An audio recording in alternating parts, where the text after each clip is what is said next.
Warahmatullahi wabarakatuh. Perkenalkan, nama saya Lolita Maharani, NIM 1815401119, Poltekkes Kemenkes Pangkal Pinang. Baiklah, di sini saya akan menampilkan roleplay video mengenai 60 langkah APN. Selamat menyaksikan. Baiklah, yang pertama ada ibu yang ingin melahirkan. Yang pertama, adanya tanda-tanda dan gejala kala 2. Di sini kita akan mengenali ada beberapa tanda-tanda gejala kala 2. Yang pertama yaitu adanya dorongan ingin meneran. Terus yang kedua, tekanan pada anus. Terus yang ketiga, perineumnya menonjol. Dan yang keempat, vulva membuka. Baiklah, langkah selanjutnya yaitu persiapan alat dan siap diri.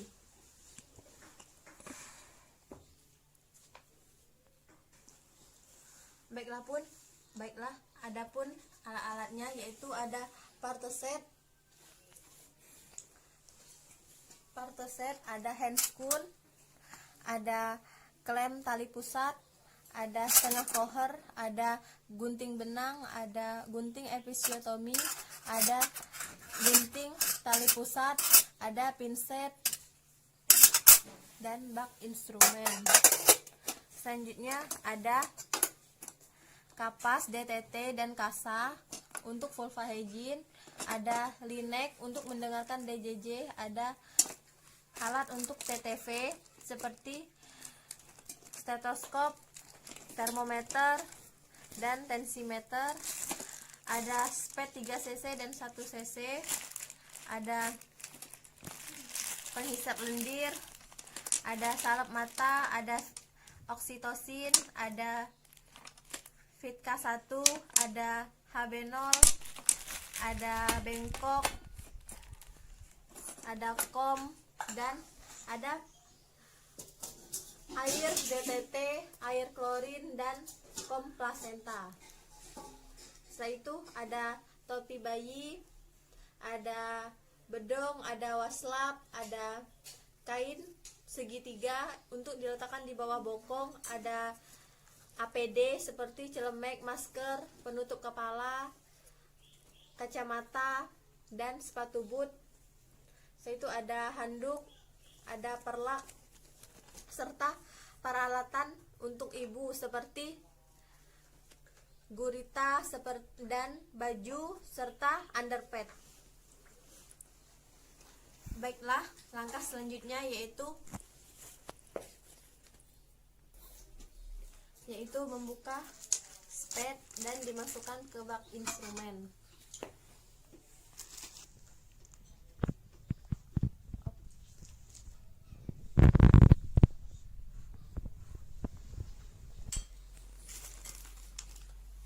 Setelah itu patahkan ampul oksitosin.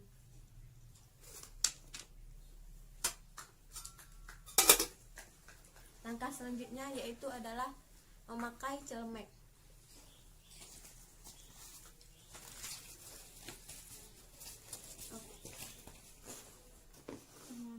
Setelah itu memakai APD lengkap seperti sepatu boot, penutup kepala, masker, dan selanjutnya yaitu mencuci tangan.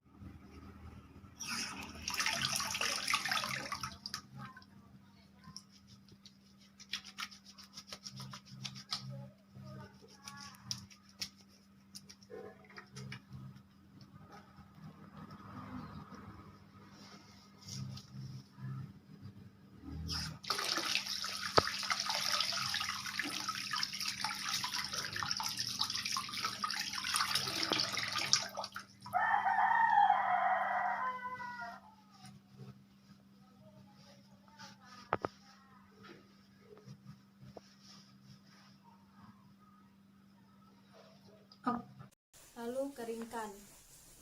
Setelah APD lengkap, kita akan memakai handscoon.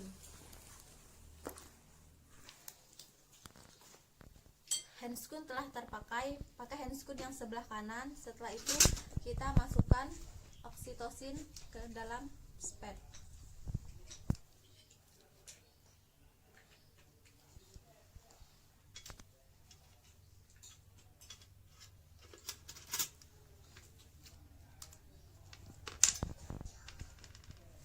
Setelah itu kita pakai handscoon tangan kiri. Setelah itu, setelah oksi sudah dipersiapkan dan juga setengah koher.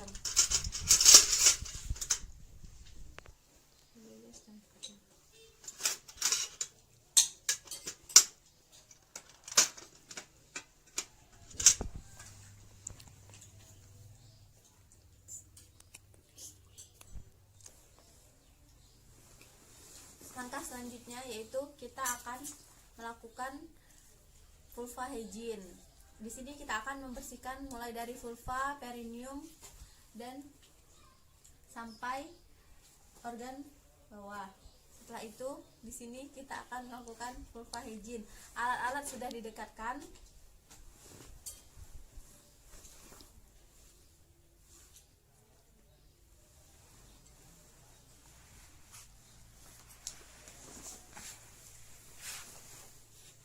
Tangan satunya memegang vulva.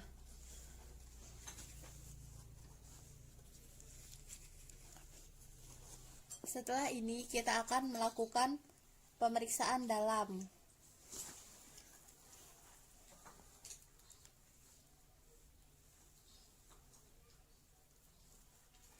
Pemeriksaan ini kita dilakukan untuk mengetahui apakah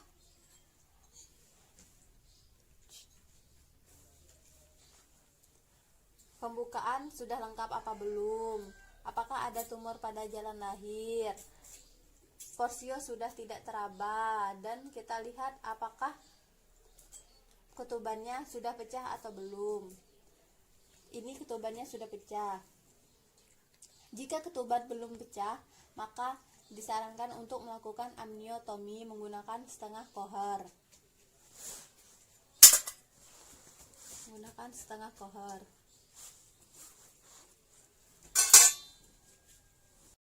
Pemeriksaan dalam, kita celupkan handscoon ke dalam air klorin dan lepaskan secara terbalik.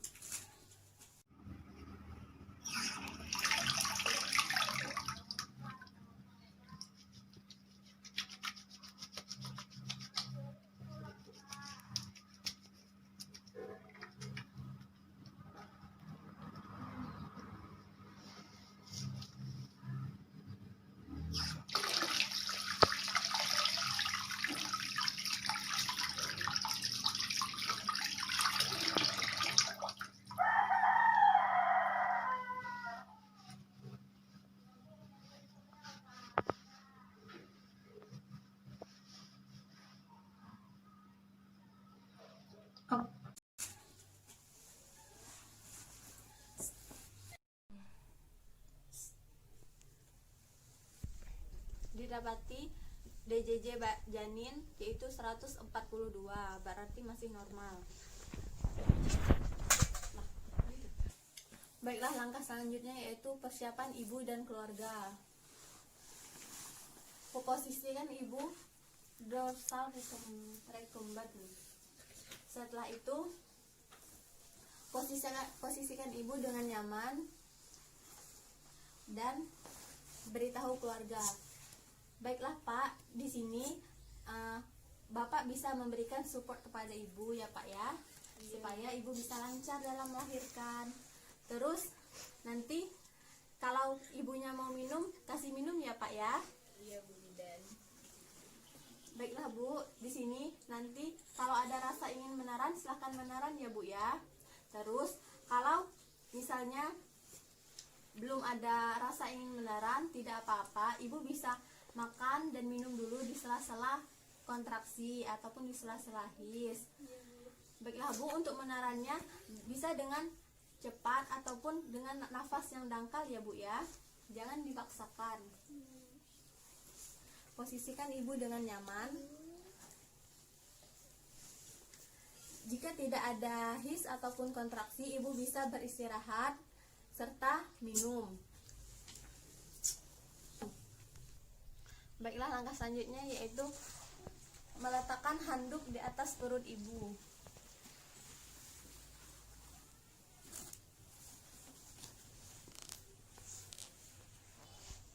kasih ya Bu ya.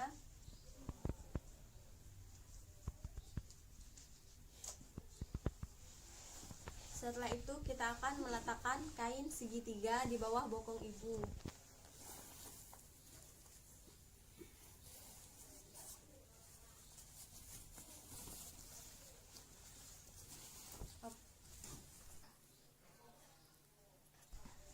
Setelah kain segitiga sudah terpasang di bawah bokong dan perlak di bawahnya,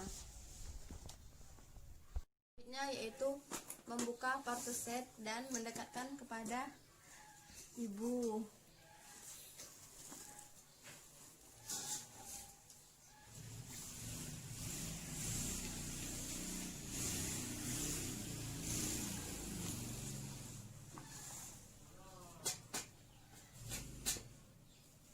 Setelah itu kita akan memakai handscoon.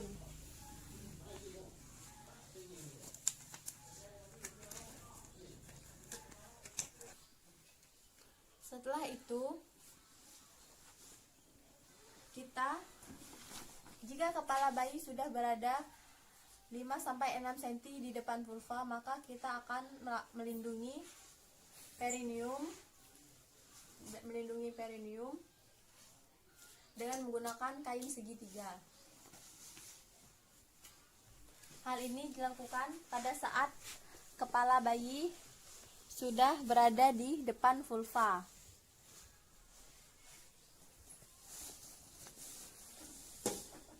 Setelah itu kita akan mengecek apakah ada lilitan pada tali pusat.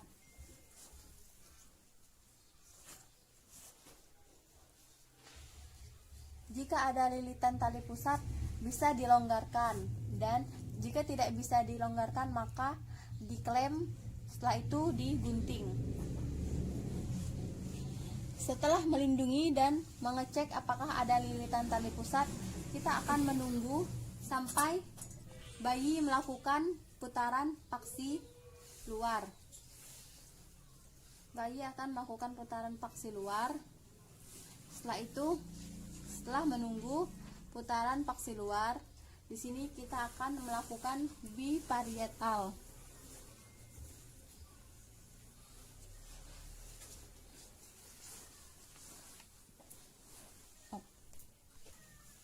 Setelah itu kita lakukan biparietal.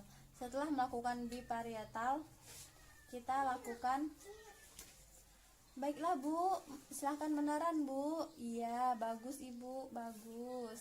Setelah itu kita lakukan sanggah untuk menyanggah kepala bayi dan susur. Setelah itu lahir. Di sini kita akan melakukan penilaian, yaitu apakah bayi cukup bulan, terus kita melihat apakah air ketubannya bercampur dengan mekonium atau darah. Setelah itu kita nilai bayinya, kita lihat apakah bayi menangis kuat, tonus otot aktif, terus apakah warna kulitnya kemerahan, tidak sianosis. Setelah itu kita akan meletakkan bayi di atas perut ibu.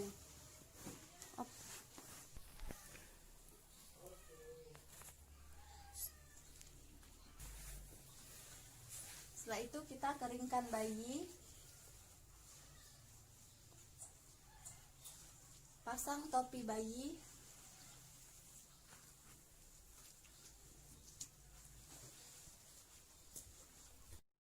setelah itu kita lakukan klem pada tali pusat.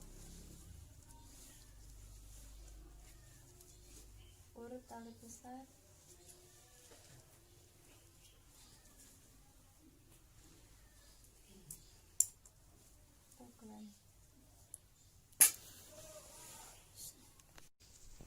Pada bayi dan ibu. IMD dilakukan, yaitu harus kulit bertemu dengan kulit, maksudnya kulit bayi bertemu dengan kulit ibu, diletakkan di atas dada ibu di dekat payudara. Hal ini bertujuan agar bayi bisa mencari puting susu dan bisa menyusui.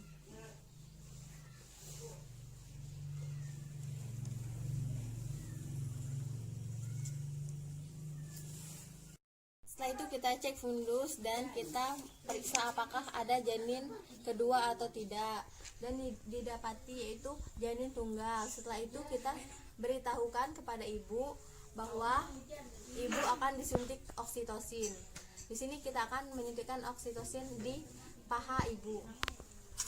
Bu, di sini saya akan melakukan penyuntikan oksitosin ya Bu ya. Ini berfungsi untuk agar adanya kontraksi pada saat melahirkan ya Bu ya. Setelah itu lakukan penyuntikan di paha ibu. Setelah itu kita akan lakukan klem tali pusat.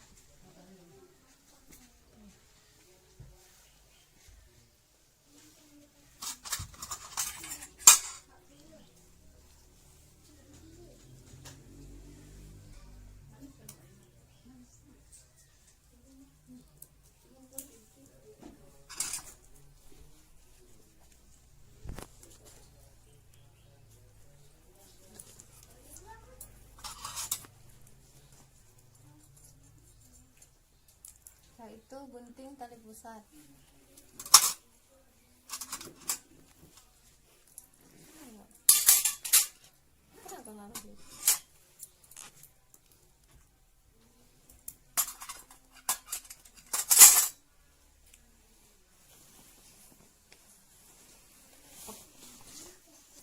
Setelah ini kita akan memindahkan klem 10-15 cm di depan paha. Setelah itu kita akan melakukan peragangan tali pusat. Setelah itu kita lakukan peragangan dan kita tuntun tali pusat sejajar dengan lantai. Setelah itu kita tuntun. Hal ini dilakukan jika ada kontraksi. Jika tidak ada kontraksi, maka jangan lakukan peragangan pada tali pusat. Setelah itu, jika plasenta sudah berada di vulva, maka kita putar dan piring plasenta. Setelah plasenta lahir, kita letakkan di atas kom plasenta. Setelah itu segera lakukan masase di fundus ibu selama 15 detik.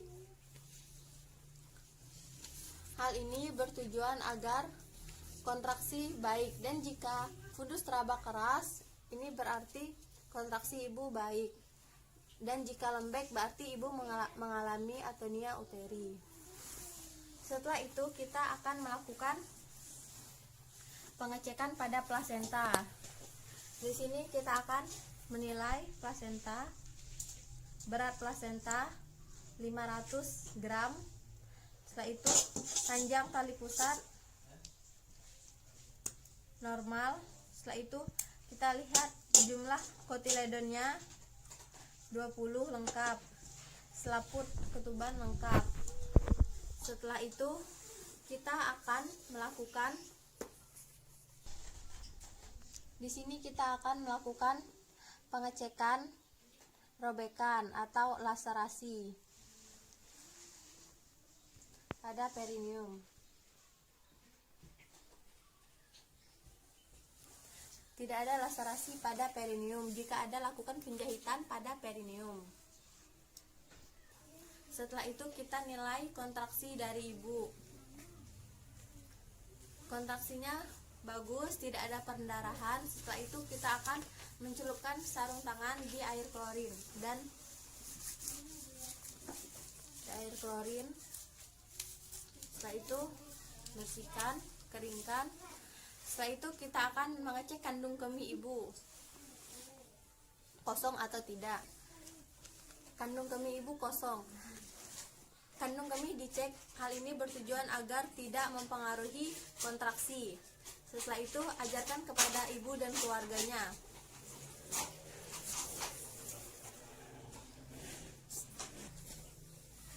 Baiklah Bu, di sini agar kontraksi ibu baik, kita akan lakukan masase seperti ini ya Bu ya.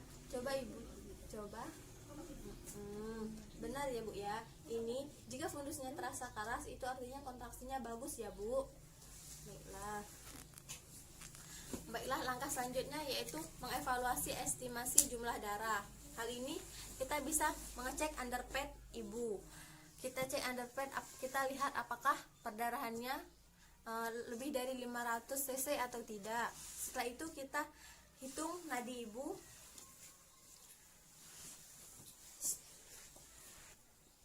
Setelah itu kita akan mengecek nadi ibu. Baiklah, didapati nadi ibu normal 72. Setelah itu kita akan memantau bayinya. Baiklah, di sini kita akan memantau bayi. Apakah nafas bayi normal atau tidak. Setelah itu kita lihat warna kulitnya dan tetap menjaga kehangatan bayi.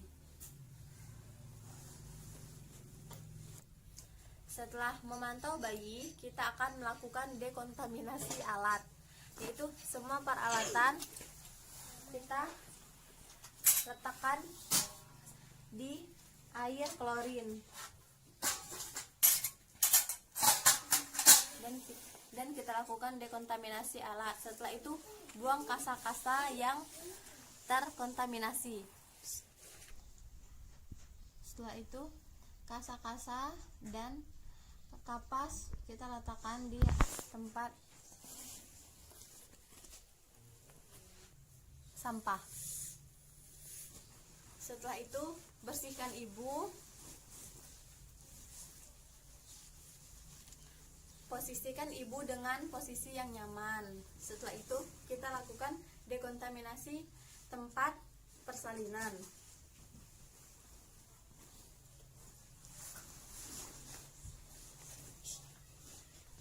Setelah itu kita dekontaminasi tempat persalinan dengan menggunakan waslab.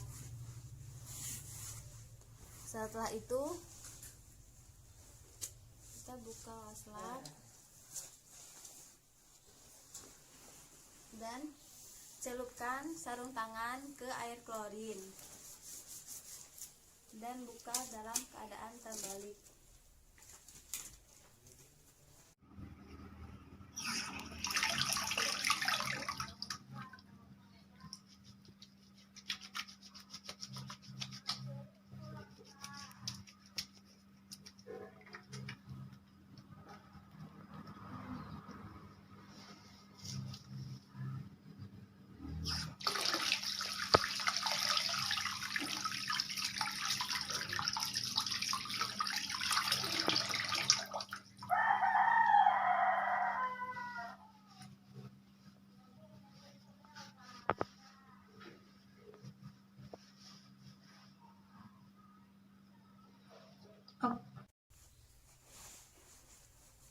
Setelah cuci tangan,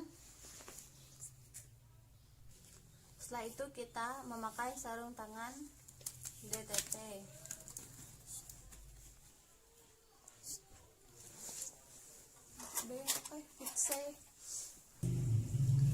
Baiklah, di sini kita akan melakukan suntik vitamin K di paha kiri bayi. Paha kiri anterolateral. Setelah itu kita akan melakukan pemeriksaan fisik dan kita akan menimbang bayi. Setelah itu kita akan melakukan penyuntikan HB0 1 jam setelah penyuntikan Vitka 1. Vitka HB0 disuntikan di paha sebelah kanan anterolateral.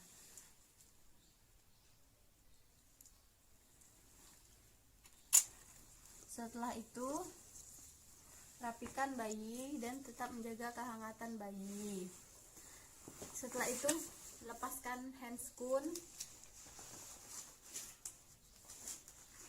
dan cuci tangan kembali. 6 langkah. Setelah itu kita akan mengisi dokumentasi seperti partograf. Terima kasih.